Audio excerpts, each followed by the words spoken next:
What's up, team? Pardon the delay. I don't know what happened. I had to reboot my entire machine. I use the service Restream to go simultaneously to Twitter and YouTube. And for some reason, it wouldn't let me launch the stream this morning. It just said trouble connecting. But the sun didn't have trouble coming up, right? The sun is up, and I checked. Bitcoin's running. There's no trouble there, right? So we can have our coffee and talk about the news. Lots going on today. We'll wait for a few more folks to get in, but the first order of business, let's wish the President of the United States a very happy birthday. He turned 80 years old. Good morning, Justin. Can you believe that the President of the United States is the first octogenarian president? Octogenarian, I love that word, right? For 80-year-old people, septuagenarian, 70-year-old people, octogenarian. What's up, Hyper Bitcoinization? So the President of the United States turned 80 years old yesterday. So happy birthday to the President. Remember, this is a 4 more years of Biden official live stream, right? We are all into 4 more years of Biden. Justin says, I can't believe this fact, sadly. Bud says, morning, gang. Bitcoin Pilgrim says, good morning. Good morning, everyone, right? You missed it. The sun is up, right? I'll take another sip of my coffee just to underline the simultaneity of the sun rising and Bitcoin being running and coffee being important. One more. I had a crazy morning so far. I had a plumbing leak, a plumbing leak. Jesus, just before, and then my computer wouldn't work. Right? What a crazy morning. So we've talked about Biden and his 80th birthday.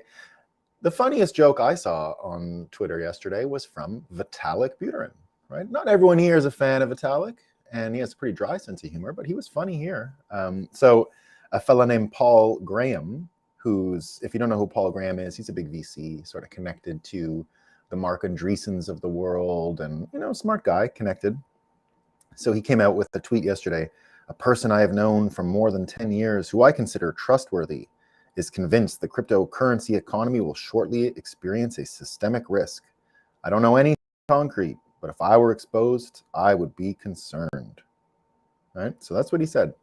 So Vitalik gets into a great troll mood and says, I'm hearing through the grapevine that something important is about to happen. Please recognize the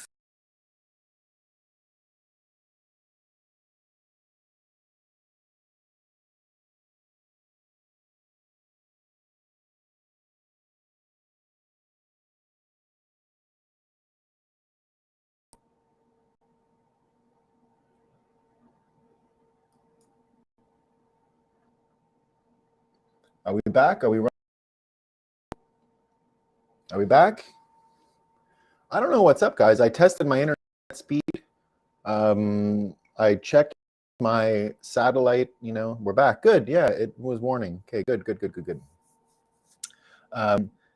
Kevin had a joke here. Did y'all hear about the shady guy and nerdy girl who printed their own credit? Who are they? Powell and Yellen. Pretty good, Kevin. Pretty good. We're back, guys. We're back. So maybe you missed the joke. I'll say it again, right? The joke. This is Vitalik. Vitalik, sense of humor. Good for Vitalik. So Paul Graham, the VC, says, I'm in the know, and it's great. And be careful, crypto people. It's all about to fall apart. So Vitalik responds, I'm hearing through the grapevine that something important is about to happen. Please recognize the fact that my elite social connections to people who are early to know things make me cool. And please help me validate my self-image of coolness. It's pretty good by Vitalik, right? We got to hand it to Vitalik, right? That's a pretty good joke. Now, it might be true, though. What Paul Graham is describing, the end of crypto might be upon us. I can see the bottom of crypto right now. I've seen it for a while, and I've been wrong before, but it looks like this could be really a big problem for crypto. I can't really see the way forward for a lot of these projects and a lot of these ideas, unless they double back and come to Bitcoin in whatever way that looks like in the future. But, Vitalik certainly at least adding some humor to the perhaps impending collapse of Ethereum. But we don't know.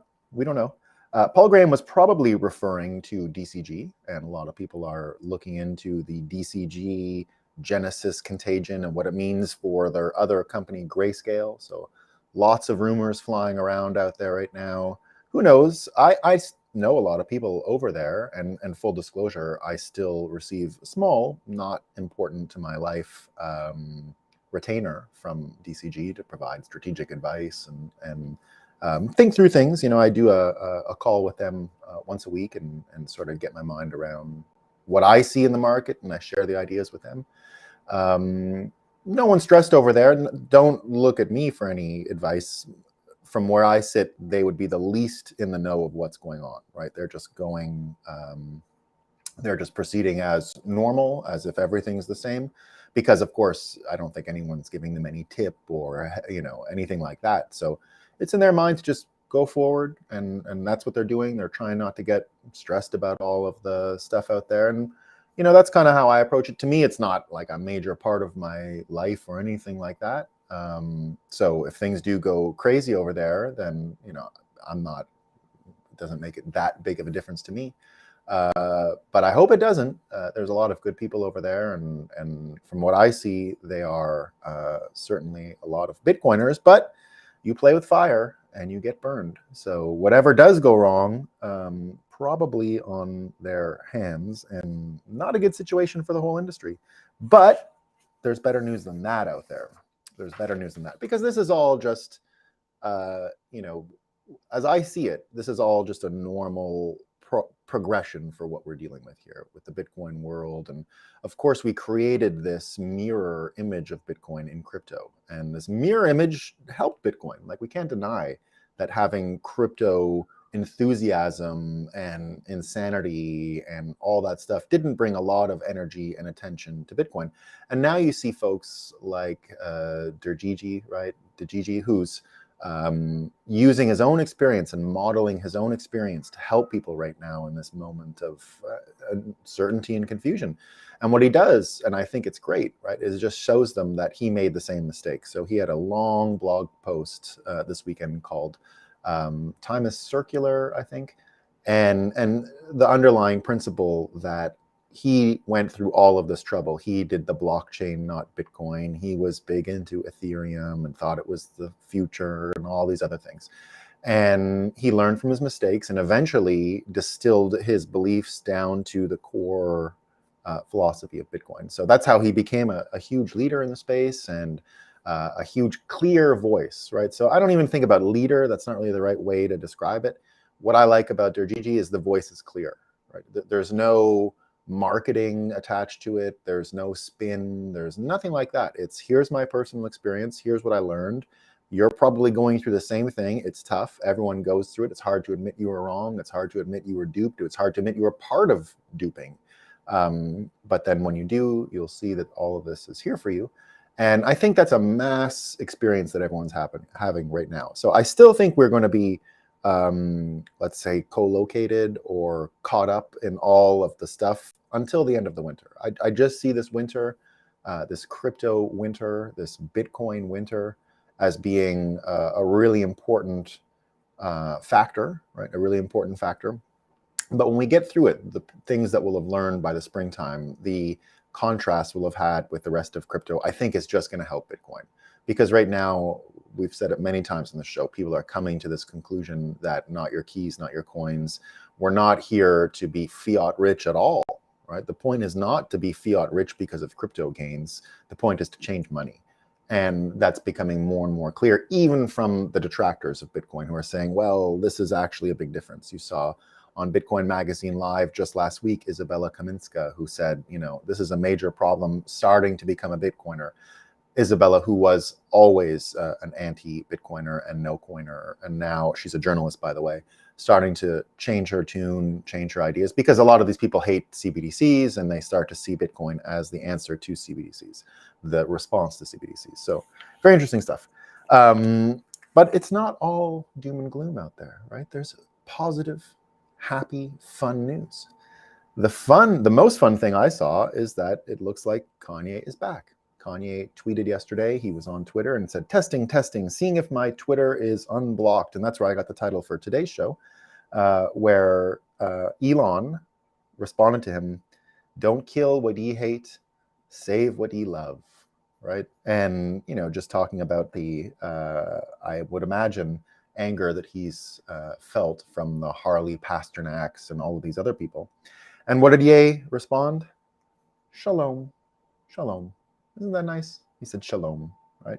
Now, remember, we've discussed Kanye's Jewish remarks a few times in this show. I'll restate what I see when I see Kanye and the Jewish issue, and separate from Kyrie Irving, let's say, right? So let's just separate Kyrie, because Kyrie is in my opinion, the negative effects of what Kanye did. The positive effects of what Kanye did were this.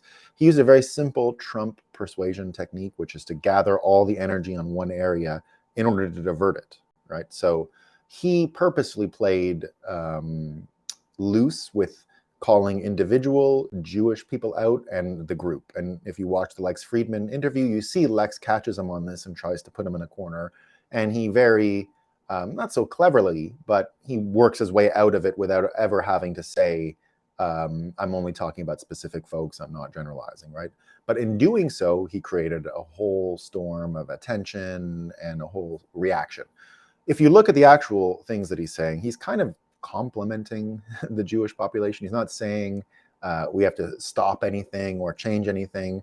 The connection is simple as far as I can tell. He's saying, look at these family skills, look at these, look at the way they arrange their communities, their culture, and look at the benefits they get. Success all over the board, good and bad, but success nevertheless. And the formula for success is there. And he contrasts that with the African American community that doesn't have the same successful foundation, families, all that other stuff. And he's comparing the two of them and saying, look at the issues we have in the African American community. Very unhealthy abortion numbers, very unhealthy education statistics, right? All these things, which is why he started his own school and why he was promoting a lot of these things. And right away, what I see is someone who is not criticizing the Jewish community, definitely playing hard and fast with rules that we have come to think are sacrosanct in Western speech, which is don't generalize people, right? Don't tie in a few individuals with a group, which is exactly what he did, right? He broke a rule that we have all thought normative in society, that you shouldn't break that rule, you shouldn't generalize, you shouldn't do all those things, which is true, right? You should never do that. It's never going to get you there, unless you're a persuader like Kanye West, who got a lot of attention on the issue of Black abortion and was able to force people to look at a very unsettling reality. And we're here, we are looking at it, people are talking about it, they're still talking about the Jewish angle. Now, the problem with what Kanye said is that people copy him without bringing the same redirection of energy and attention. What Kyrie did, I'm a supporter of Kyrie Irving, and I forgive him and give him the benefit of the doubt, but his apology was weak and didn't seem like he really meant it. But now we understand the context is a lot larger. There's all kinds of moving parts. There's ego. There's why should we listen to this person? I don't want to have to do it just to be polite. I don't want to have to do the shibboleths that SBF was talking about, right? So we can all understand that, and that looks like a healthy take. Nevertheless, you don't want to see people copying what Kanye did, but what Kanye did bring attention to one of the worst things that's happening in America, one of the worst problems we have. And I think it's going to get better. Why do I think it's going to get better? Well, Kanye also released a little video yesterday describing something he's been up to for years now, which are these model houses and cities, right? He's been rethinking how we design cities and how we design how we live together. And I don't know if you guys saw this, but the Airbnb co-founder is doing something very similar, and it's great because what they're thinking about now, let's go to the line as well in Saudi Arabia. Have anyone ever heard of this line thing, right? It's like 180 or 150 miles of a straight line. It's an experimental city. Now, there's problems with the design. I'm not sure it's ever going to get built. They say they're building it now. What I like about it is breaking the mold of urban design and city design that was established in the Industrial Revolution. So to get cars in and to get people to work and to get people to the center of a city and to have them live on the outskirts, and basically everything you see in our major cities, and all the reasons why people don't love living in some of these environments, why we have some terrible byproducts like commute times and all these things that people hate, right? So what Kanye and the Airbnb guy are doing is not redesigning a house per se. They're redesigning entire ways of living that include housing and other things. So if you look at the Airbnb design, it looks very similar to that. I've only seen an image of the Kanye talk. I haven't seen the video and I haven't seen everything yet. So I'm just guessing. You see a circle and you see some houses. It's very similar to what the Airbnb guy has on his mind. The Airbnb guy is building like a center hub that would be like almost like a cafeteria. Kitchens, you'd get your delivery food there. People would go there and pick it up. There's some groceries. Houses are on the outside with a very minimal kitchen, hardly anything, but enough to reheat and do things like that. Smaller living quarters, but all of it works together in a very similar way that Kanye started describing. And as we've discussed many times on this show, we think, or I think anyway, that the future, a major industry coming to us that no one's really paying attention to yet, are these planned communities that won't be suburban. Because what's the point of these suburban houses, right? What's the point of all the houses everyone in America lives in right now? Sales, right? They found a model that was good at pushing units out and got people to buy them, right? Had nothing to do with how human beings should live. You know, you ask all these young American teenagers who live in suburbs, they often hate their parents for putting them there. Now, I'm not an anti-suburb guy at all. I never lived in suburbs, so I don't know much about them, but I always enjoyed going to them. I'm not a person who thinks they're soul crushing and all those things, but again, I haven't spent a lot of time with them, so I don't know much about it. I grew up in the countryside and I grew up in urban environments, so I've done very little suburban living in my life. But what I do hear from people who grew up in them is they hate it, right? They never liked it. They do find it a bit soul crushing and limited and all those things. It's not something I personally have been able to experience and see, and it does sound a bit whiny. But nevertheless, if people are not happy and content, you got to listen, right? And it looks like systemically these neighborhoods do create a lot of isolation, loneliness, and that's really one of the biggest problems we have today is isolation and loneliness and not a lot of connection. And now I don't personally feel that. I have all you great guys that come, and I love having coffee with you guys every morning. I'll have another sip now. We love our coffee time, and I feel the connection from just people here in the comments, and we come together and we have our coffee and talk about it, and we're sort of like minds when it comes to a lot of things in the world. We disagree, that's fine. We're here to just chat and cover what's going on in the world and get a sense of ourselves and what's happening each and every day. But people do say in the suburbs they don't quite have that feeling, and that's missing, right? And I've often said that, you know, between sort of college dorm living and being a super multimillionaire, those are like the two great ideal states of American life, right? Where people describe being happy, having a community, living in a situation where they had a lot of like-minded people. You know, when you have one of these big 20,000 square foot houses, people are over all the time and it's parties. And when you live in a dorm, all your friends are around you. You just go to these central cafeterias, pick up your food. You don't have to think about cleaning. You don't have to think about all the stresses of owning a home. You know, I just said I had a water leak this morning. You know how much I want to deal with this water leak today? None, not at all. I hate it. I got to go to the store. I got to get a thing. I got to tighten stuff. I mean, it sucks. But I mean, I'm happy that I love my farm and we're going to be building a new house here. And that's great, you know. But it's not for everyone. And it's barely for me. Right? It's barely for me. If I had my choice, I would not do any of this stuff. I just worry about the world out there, and having a farm takes away a lot of the worries that I would have about how far things could fall before we change everything with Bitcoin. And for me, I feel a lot more comfortable about the transition to the Bitcoin standard by living on a farm. and being able to sort of take risks like doing the show, and who knows what can happen on a show like this if you talk about Bitcoin every day, right? There's all kinds of risks, and if I'm here on a farm on a hill with a sniper tower, I have fewer risks and I have far fewer risks. So that's part of why I chose this. So Kanye comes out with the video, comes out with some descriptions on how people are going to live in the future, and they look great. I mean, it's the same as the Airbnb guy. It looks very similar. It looks like more than one person is starting to think along these lines. And again, I still think Kanye as president is sort of not even to his potential. Like, I think he's got another level above president. I'm not kidding.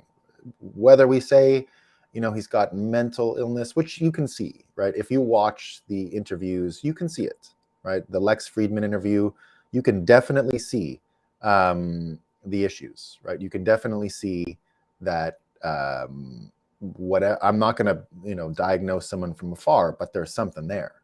And but at the same time, right, we've got an 80-year-old president who clearly has issues too. So there's no lack of precedent for this. And let's just be honest, who in Kanye's position isn't a bit crazy, right? Was Steve Jobs not crazy? Of course he was nuts, right? That's what made him Steve Jobs. And people say, well, if he would just be a little different, he would still be with us, right? If he just would have had normal health care, he wouldn't have died of the cancer that he had. Well, then he's not Steve Jobs. The thing that made him Steve Jobs was that insane idea that if he ate only strawberries for a year, he would never get cancer. And he did stuff like that, right? He had an insane, crazy ideas about health and diet and all these things and what he ate. And I mean, I don't think he ever ate meat, that? Like, he was a complete vegetarian for years. When I read the Walter Isaacson biography of him, so Walter Isaacson is the guy writing about currently on Elon Musk. The picture of Elon the first day he brought the sink in and met with the engineers in the cafeteria and was just shooting the shit, that was taken by Walter Isaacson. So Walter Isaacson is currently interviewing him and spending time with him in order to write a book. Walter Isaacson is known for writing books on geniuses. And his book on Steve Jobs, I absolutely recommend to everyone, right? He gets right into the mushrooms, the LSD, the marijuana, all of his body odor things, the food he ate, all these little weird idiosyncrasies that Steve Jobs had. And he does in the book talk about it, where people would always say, if you would just be a little different. People say it about Trump, if you would just be a little different, right? He would be loved in America, but he's not Trump, right? The point of Trump is that he can't self-censor. If you say he could be a little different and self-censor himself, well, then you can't have half a whole. He is who he is, right? And Kanye is very similar. I think that that's what makes them so similar in their being an artist, right? A real artist like a Bob Dylan is almost incapable of self-censorship, right? They got to get it out. They got to get that thing out of their mouth. And Kanye and Donald Trump, I would put in the same category. We've said on the show, I always categorize Donald Trump as an artist, not a businessman, not a politician, an artist. The artist persuasion, but he's an artist. Now, artists, you can like or dislike the style of the art, what they produce, what they have. That's not exactly the point, right? It's how you interpret what it is they say. You've always got to interpret what it is they say as having some purpose that would look like the thing they've done before. And what I mean by that is, Kanye bringing attention, for example, to Black abortion through his generalizations of Jewish people, or Trump's way of gaining and focusing attention when it comes to anything, Mexican rapists, whatever you want to say, right? He's the most skilled there's ever been. And so he's able to get people to focus on a thing by just putting up a lightning rod and letting it get struck a million times. That's what they do. So Kanye, very good at that. Now here's all the stories are connected today in a weird way. So I'll show you this. So you remember Kanye was with, when he was doing his fashion thing, Balenciaga, right? Balenciaga. I don't know anything about these Before I get into, I'll answer Kevin's question. Did you like the underground walkways in Montreal? So this is a question from Kevin Opar talking about growing up, when I was referring to growing up in countryside and Montreal. So if anyone didn't know this, Montreal has an extensive network of underground tunnels that link malls and infrastructure. It's several miles of tunnels. Sometimes they just look like a shopping mall, like the same hallway that you would see underground in a mall or on one floor in a mall. You know, they're all these kind of, or you would see them a little bit in the New York subway system. There's a couple of these connecting tunnels between two stations, and they'll have some stores and newsstand and shoe shine and all those kinds of things. So it's like that for miles. And you know, I think in New York, when my office was by Rockefeller, and there was a little bit of that around Rockefeller. You can't quite get from Rockefeller to Grand Central, but if you came up for one block, you could do most of it underground. But Montreal's is amazing and goes on for miles. And I did love it. It was a great time, Kevin. I was, as a kid, would run all over that system. It was like, you know, there's a bunch of movie theaters in the different things that it connects. So we would just go between all these different places. And there was even a challenge that a lot of kids did. There was 2 stations from McGill to Peel. And you could see the station down the tunnel. They were so close because it's where the city is the most dense in the middle. And it was like a challenge to run from one station to the other along the tracks before a train came. I never did it, but I used to have a lot of friends that would, after a movie, I'll meet you at the next station, I'm going to run. You know? So just crazy stuff, you know. I took my kids there recently just to run around. We had a good time. Those tunnels are great. So let's go back to Kanye. Balenciaga. So Kanye finished with Balenciaga. That happened a little while ago. Did you know Balenciaga? So there's 2 things happening here. Balenciaga just issued an advertisement for whatever, and there was kids in the advertisement. So this is a true story. You're not even going to believe it. This just happened the other day, like this weekend. Balenciaga had a advertisement, you know, the kid in the advertisement, I don't know, it's purses or some shit. And there was a coffee table, and on the coffee table were some documents. And if you looked close at one of the documents, right, it was actually a court readout of a child situation that we don't like talking about, that involves no clothes, right? It was like a court reference to that on how it works on the internet. Subtly placed in a Balenciaga ad with a child. And of course, people are going crazy. So Shoe on Head, if you guys don't know who Shoe on Head is, she's great. I always recommend for people to follow a girl named Shoe on Head. And what Shoe is constantly fighting about is child on the internet.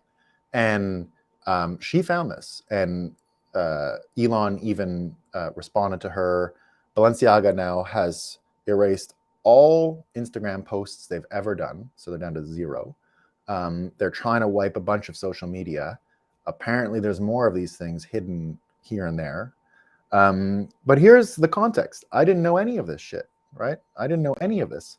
So Eliza Bleu, who I've recommended you follow before, so she's been commenting on this.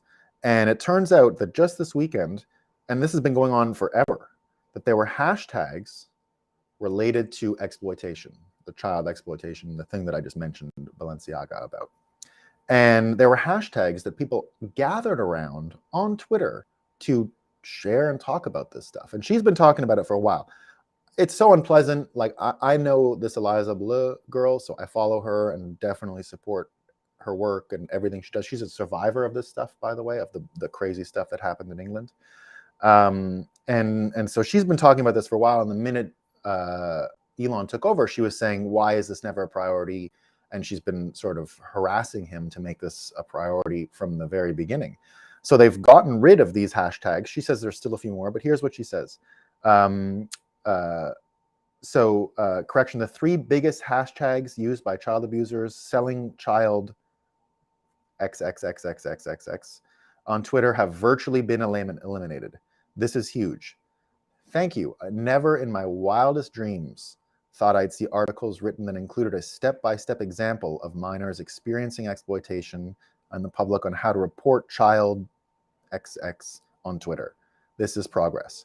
So as she's going and talking about this, Elon jumps in, right, and says, so this is another quote based on her tweet, her conclusion that Elon Musk is addressing the issue of child exploitation content on Twitter.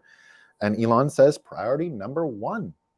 Wow, amazing news, right? Amazing news. So follow Eliza Bleu, one of the neatest people in the world, and we love what she's up to, and we love what she's doing.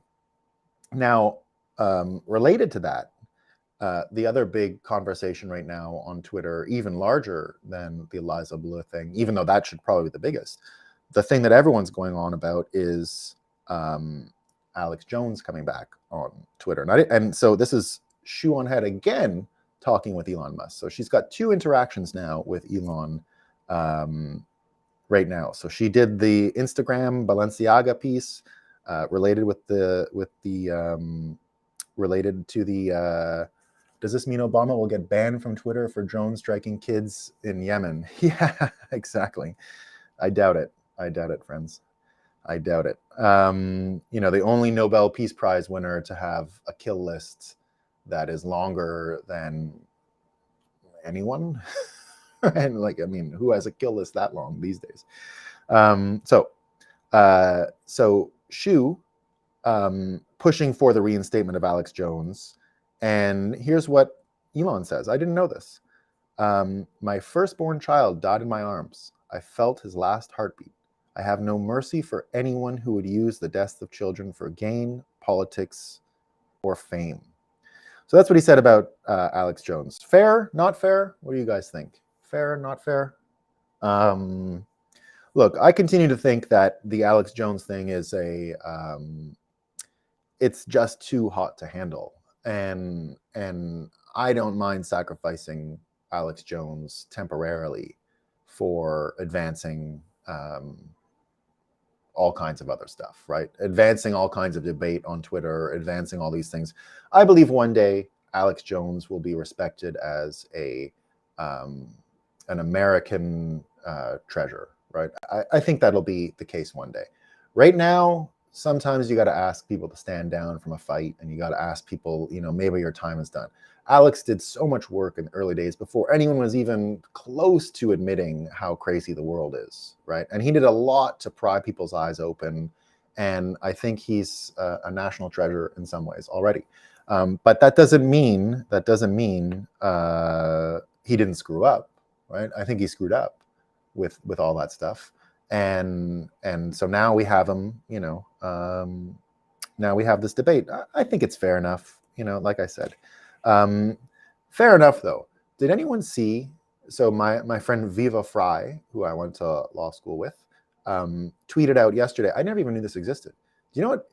He tweeted out the actual reasoning for Trump getting banned from Twitter. We got that yesterday, the actual reasoning for Trump getting banned from Twitter. It's unbelievable.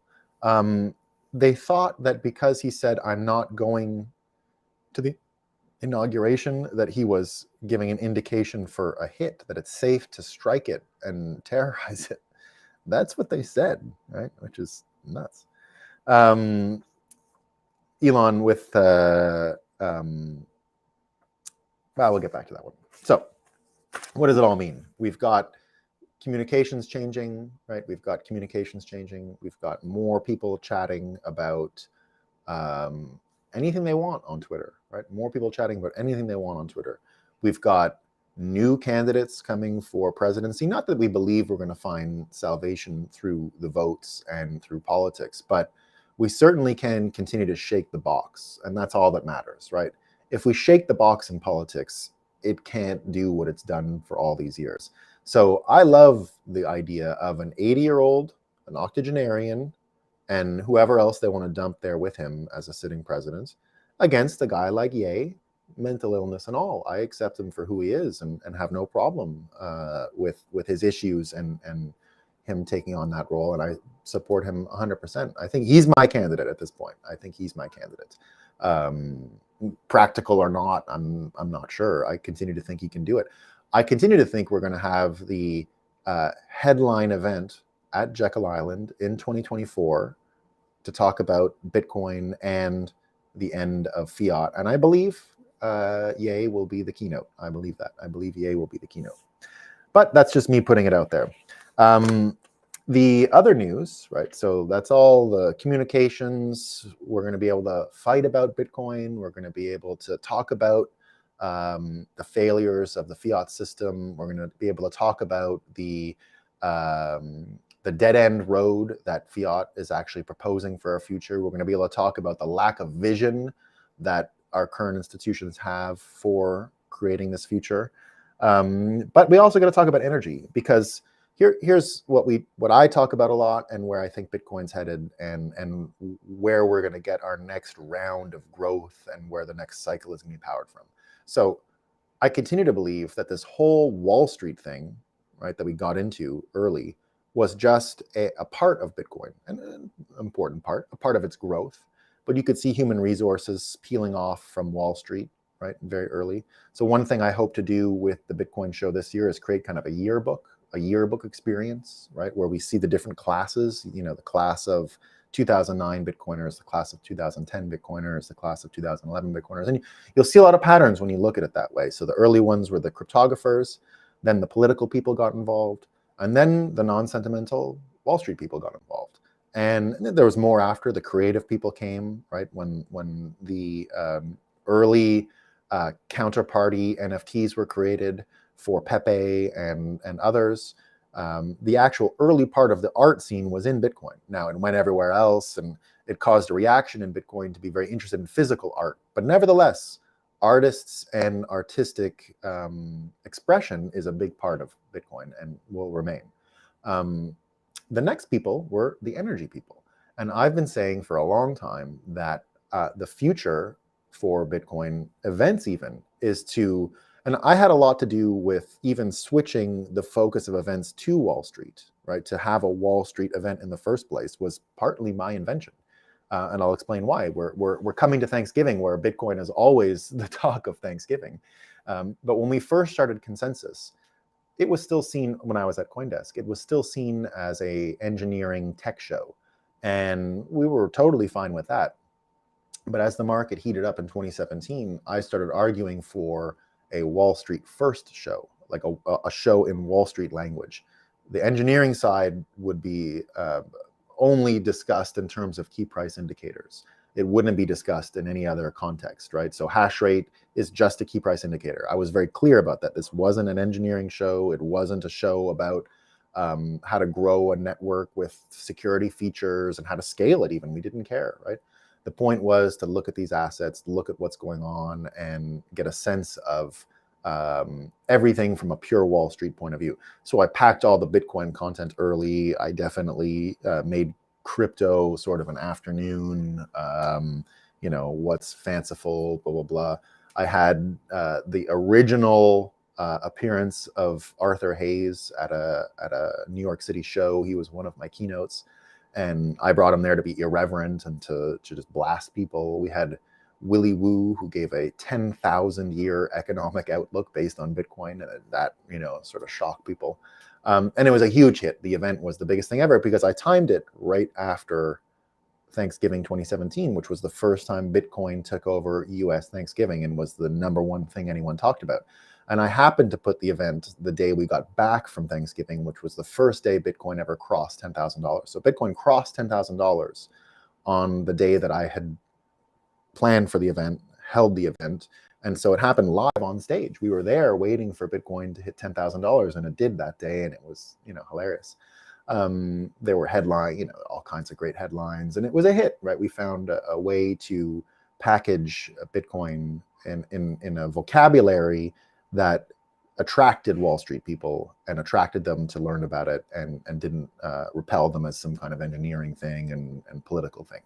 And so big success. Now, as time went on, but I could see that growing, and I started to put attention into the, as I said, the collector economy, the art stuff, arguing again that it was not through any prediction of my own that was based on fundamentals. I just saw human capital coming. The reason why I did the Wall Street show is I said, well, all these Wall Street people asking for more content, right? Well, I'll give them content, right?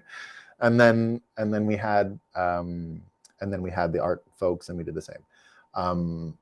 The way I see the events going forward, another big pillar that wasn't there before is these are going to be energy shows more and more.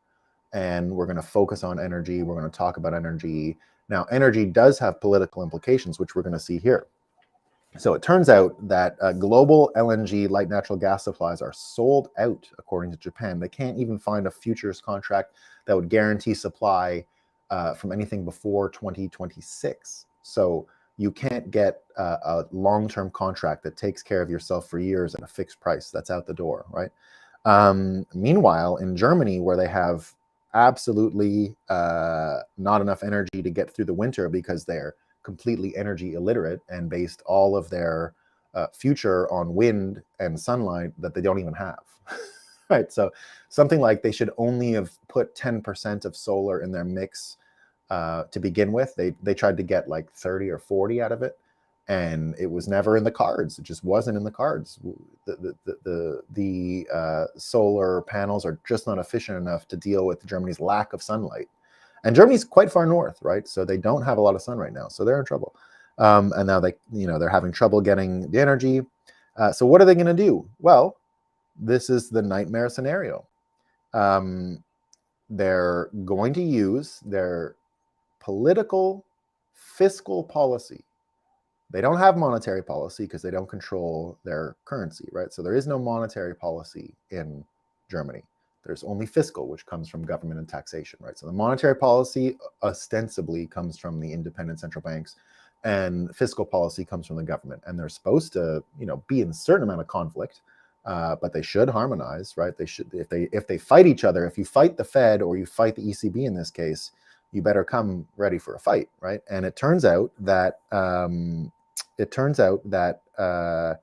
Germans are going to have to write stimmy checks for people to pay for their energy for the winter. So they're not going to bother getting new supply. They're not going to bother because it's not there. They're going to give them stimmy checks. So you now have what we see already happening in America, where you've got a monetary policy that's supposed to be independent that is becoming more and more submissive to the fiscal policy. And in the United States, we've already tried this. They're printing money in California to give people to pay for their gas bills and other things. So now, again, this is the scenario where the fiscal policy and governments basically are taking control of the central banks and making them submissive to their policies. So that was never supposed to be the way this thing worked, right? And could lead to the blow up that Bitcoiners require in order to move forward, because it's just going to make it worse, right? So Justin says, did you see that China and Qatar signed a new contract? Qatar will supply China with 4 million tons of, from 2026. So that's the 2026 number that I heard, right? So you can't get anything before that. You can't get anything before that. You can only get it after. So they got it before, and now it is for 27 years. I did notice that. And that's entirely feasible. I mean, you could come to Canada and get the same deal. We kicked the Germans out. They said they were going to build their own plant here, and we said no. In Canada, no. So there you go, guys. The energy argument, and it's a big problem. These guys are going to continue to have trouble, and that's where we come in, right? We've got the potential, once we get through this financing thing, to be the linchpin and the organizing principle around which the new energy economy emerges. And that's what it comes down to, being the organizing principle. If Bitcoin is the organizing principle around the future of energy finance, energy production, energy markets, we win, right? We win. And that's the chapter of the story we're at right now. People can say it's going to be from government meltdown. I think they're just going to actually combine fiscal and monetary policy to create CBDCs. Right? They are going to create them. Right? We know that. There's no stopping that now. And I think people are going to want them. I think people are going to like them. Not everyone, but I think enough people are going to want them and like them. And I tend to think of the CBDCs and all this stuff as the printer. I always thought of stable coins as a printer, by the way. I thought of stable coins as a printer, and I'll explain why. not a money printer, just a printer, like a physical printer. And here was my logic. And I've thought this for a while since they first came out. And I even was one of those people who was sort of pro stablecoin for this reason. Not that we need a bunch of stablecoins, just that I see it in a historical context in this way. Now, printers, right? So in the 1980s, if you had a printer, right, that's how you used a computer, right? You needed a printer. It was just word processing, and it was like invitations to parties, little things you'd print and put it on the community board at your grocery store, and it'd have your number if you wanted a job, right? You could pick off the number. But basically what it did is it took your computer and brought it into the physical world, right? It brought your word processing programs and put them into the physical world. And at a certain point, once the internet was built, and once we had social media, and once all of those other things came around in the 90s and 2000s, well, the printer became not important. Like, I can't even get a printer to work, let alone how many people even own printers anymore, right? It used to be an indispensable part of your life for having a computer. You wouldn't even have a computer without a printer. So I see the CBDCs and the stable coins fitting into the picture that way, where it is this kind of, in order to get over the hump of a pure Bitcoin standard economy, in order to get over that and have all the things that we need to have built by the time that happens, you use these CBDCs and stable coins as a kind of bridge, let's say.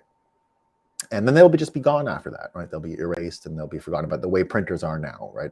There'll still be some UBI going around to people who haven't quite aligned their life correctly in 40 or 50 years from now. But so there'll still be some, helping people, but it's basically going to turn into a type of social assistance, and getting free of the CBDC will be the purpose of life for many people, and Bitcoin and Bitcoiners will be waiting for them. Right? That's sort of our job here.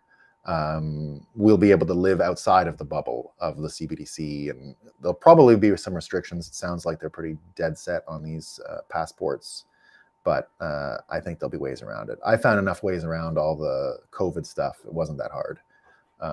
I think everyone else will be able to figure it out. All right, team. That's all I got for today. Let me know if I'm missing anything.